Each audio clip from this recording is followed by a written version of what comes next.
Anche oggi nella natura Into the Wild, bugia, sono in un parcheggio per raccontarvi di un orologio banale, perché dobbiamo chiamarlo necessariamente così. L'avrete visto in copertina, il Rolex Submariner ceramica, ultima referenza. L'orologio che un po' tutti si chiedono se è giusto comprare o meno.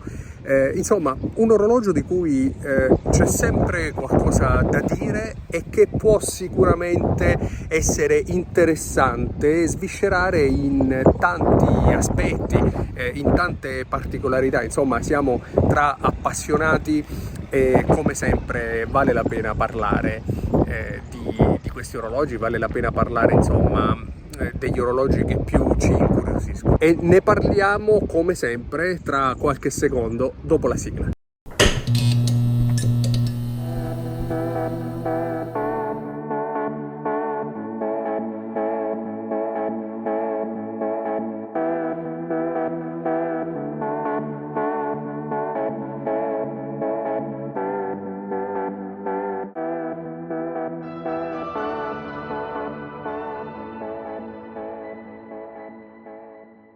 Il Sub indubbiamente è uno degli orologi più conosciuti, forse il più conosciuto tra gli appassionati e i non appassionati.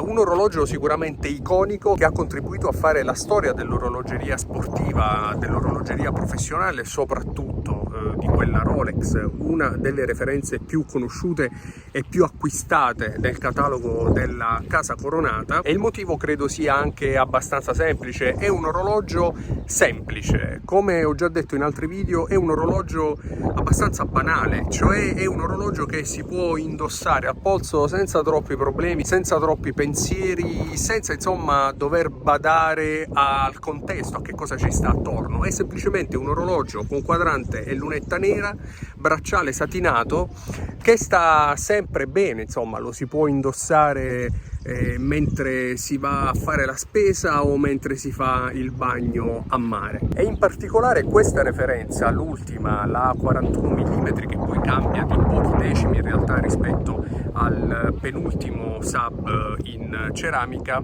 è particolarmente adatta a polsi anche un po' più esili, perché come sapete si restringono le anse e quindi diventa un orologio sicuramente molto più facile da indossare.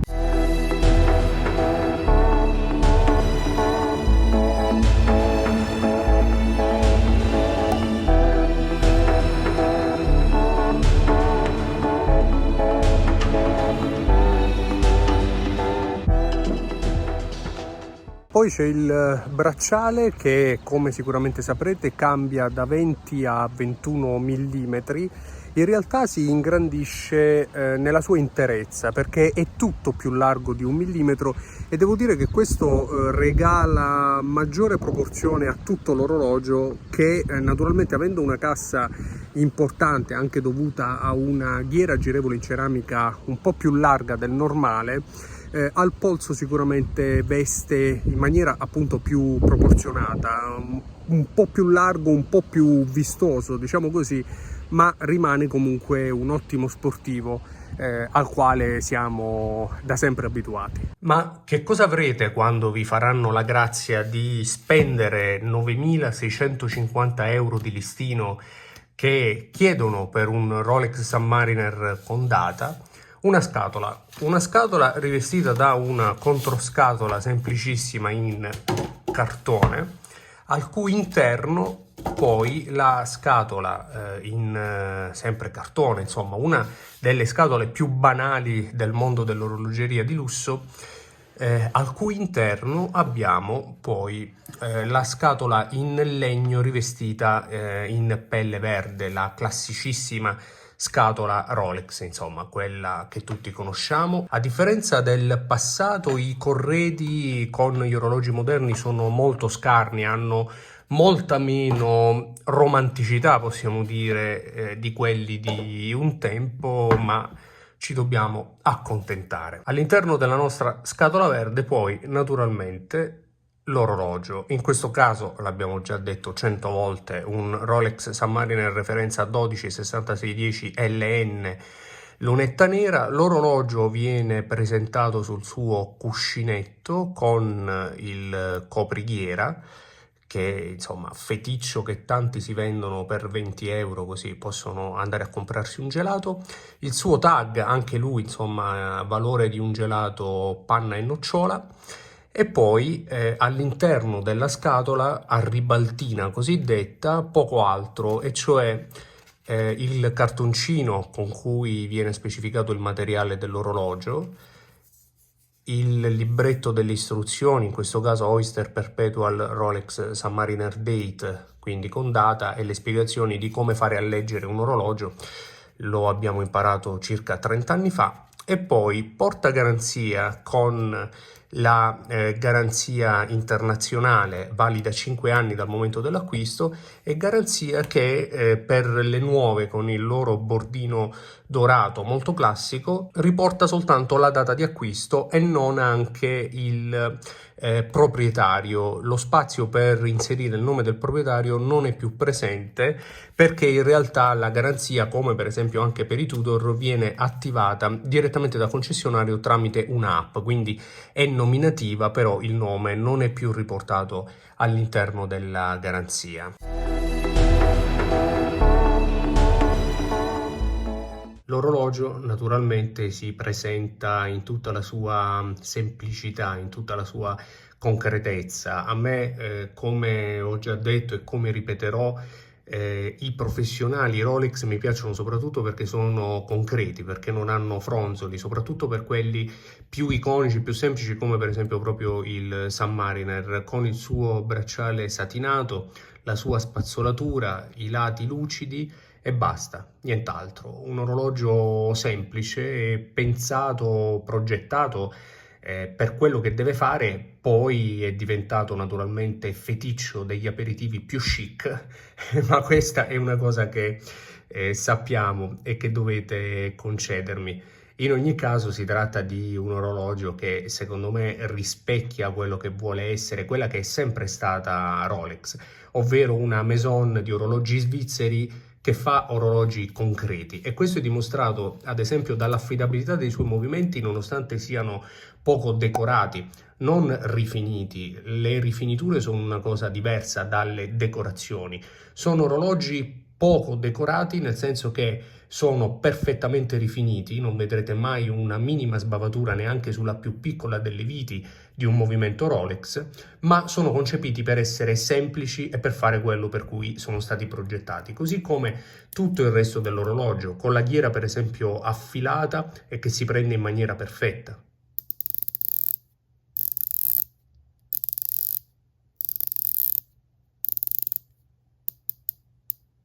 Così come anche il fondello che tutti conosciamo e che da tanti è ridicolizzato, bistrattato per essere un fondello troppo semplice, un fondello che non ha nessun tipo di decorazione, nessun tipo di incisione, semplicemente perché si nasconde sotto al polso, insomma ha poco senso. È vero, quando i fondelli sono belli e decorati ci piace osservarli, però è anche vero che esulano dal concetto di concretezza, dal concetto di semplicità che invece il Submariner ha sempre avuto. Questo insomma è l'orologio, questo è il sub di Rolex, questo è quello che avrete quando finalmente riuscirete a spendere in concessionario 9.650 euro.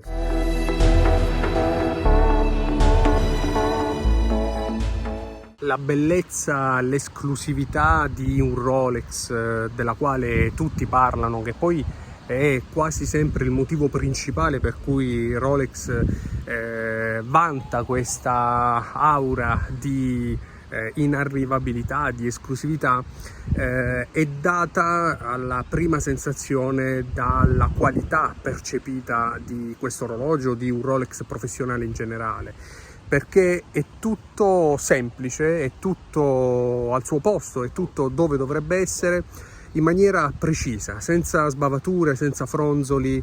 La bellezza di un orologio di questo tipo, ed è sempre quello che ha conquistato anche me, è proprio la concretezza di un orologio così, un orologio in acciaio semplice, con le sue satinature, le sue parti lucide, la ghiera girevole con i suoi denti affilati, sempre perfetta, così come perfetta anche la corona nell'avvitarsi e nello svitarsi, o anche soltanto nell'azionamento, nella regolazione delle lancette, la solidità della chiusura nel momento in cui la si maneggia, la si chiude o la si riapre, insomma è tutto al suo posto. Non ho mai notato nei Rolex, soprattutto nei moderni, anzi principalmente nei moderni, delle sbavature per l'appunto. L'orologio è concreto, è esattamente così come ci si aspetta da un Rolex professionale in acciaio.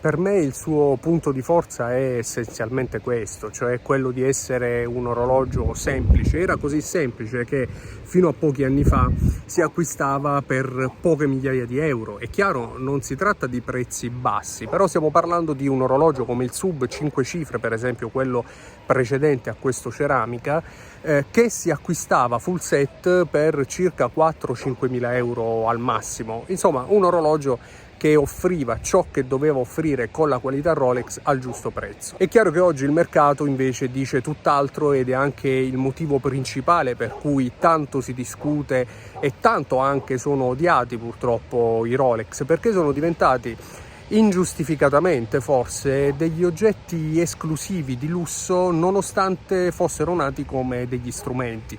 È vero, nell'orologeria moderna la fa da padrona il lusso, questo credo che sia indiscusso e lo dicono anche i listini.